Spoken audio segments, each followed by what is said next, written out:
S4 channel पर मैं Rajendra Shah advocate एक बार फिर आप लोगों का स्वागत करता हूं। साथियों, करोड़ों निवेशकों के आशाओं पर एक बार फिर फिरा पानी, नहीं लिस्ट हुआ एक भी प्रकरण माननीय सुप्रीम कोर्ट में। साथियों, बड़े खेद के साथ यह सूचित करना पड़ रहा है कि 14 और 15 नवंबर को बहुत ही इम्पॉर्टेंट सुनवाई माननीय सुप्रीम कोर्ट में होने जा रही थी, जो माननीय सुप्रीम कोर्ट के आदेशानुसार ही लिस्ट किया गया था। लेकिन फिर भी लिस्ट करने का आदेश माननीय सुप्रीम कोर्ट के द्वारा दिया गया था, लेकिन फिर भी एक भी प्रकरण माननीय सुप्रीम कोर्ट में 14 और 15 तारीख को लिस्ट नहीं हो पाया, जिससे सुनवाई होना संभव नहीं है। अब हम निवेशकों के लिए फिर आगे इंतजार करना पड़ेगा।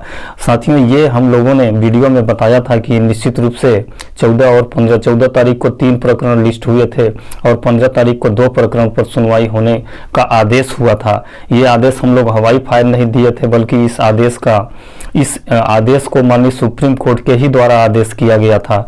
मैं आदेश की कॉपी आप लोगों, ये पुराना प्रकरण है 36,632 जो 412 2012 सेबी के द्वारा प्रस्तुत किया गया पुराना प्रकरण है, जो 17/10/22 को लिस्ट हुआ था।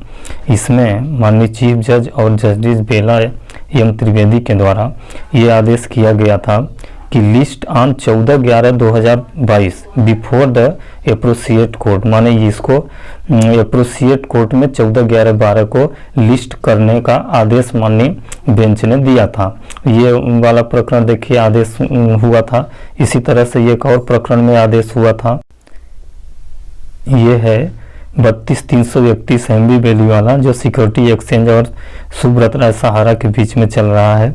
इस प्रकरण में भी ये बहुत महत्वपूर्ण सुनवाई 2 प्रकरणों का चल रहा था। एक प्रकरण जो सेबी के द्वारा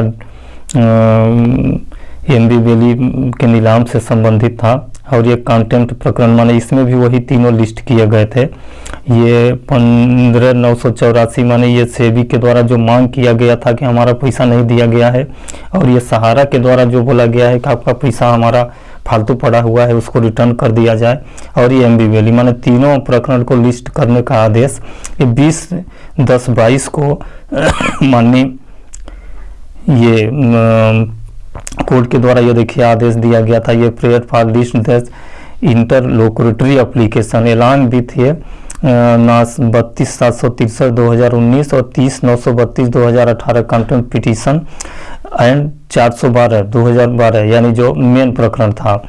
और एक प्रकरण 98/13/2011 बिफोर एप्रोसिएट कोर्ट ऑन 14/11/2022, यानी 14/11/2022 में 3-4 बार आदेश हुआ, और माननीय सुप्रीम कोर्ट के जजों के द्वारा ही आदेश हुआ कि 14/11 को इसको लिस्ट किया जाए, 14/11 को लिस्ट किया जाए। लेकिन फिर भी सुप्रीम कोर्ट के रजिस्ट्री विभाग के द्वारा इन प्रकरणों को लिस्ट नहीं किया गया, तो इसलिए हम लाखों निवेशकों को निराशा हाथ लगी है। अब न ही 14 तारीख को सुनवाई होने जा रही है और न ही 15 तारीख को, क्योंकि 24 से 48 घंटा में प्रकरण सारे लिस्ट हो जाते हैं जो सुप्रीम कोर्ट के काज लिस्ट में दिखाई देते हैं। तो काज लिस्ट में सहारा सेबी से संबंधित कोई भी प्रकरण लिस्ट नहीं हुआ है, यानी अब हमें पुनः अगले डेट का इंतजार करना पड़ेगा। अब अगला डेट कौन सा आता है, कंप्यूटर से चूंकि टेंटेटिव डेट मिलेगा, और टेंटेटिव डेट में ही माननीय न्यायालय के द्वारा बीच में आदेश कर दिया जाएगा कि फला तारीख को लिस्ट किया जाए। लेकिन जब तक प्रकरण ये लिस्ट नहीं होंगे, जब तक प्रकरण ये नंबर में नहीं आएंगे, तब तक इनमें सुनवाई होना संभव नहीं है। इसलिए हम लोगों को अब इंतजार के सिवा और कोई चारा नहीं है। अब हम लोगों को सिर्फ इंतजार करना है, और अब देखते हैं अगला डेट कौन सा लिस्टिंग होने का आदेश होता है। तब तक के लिए साथियों, नमस्कार।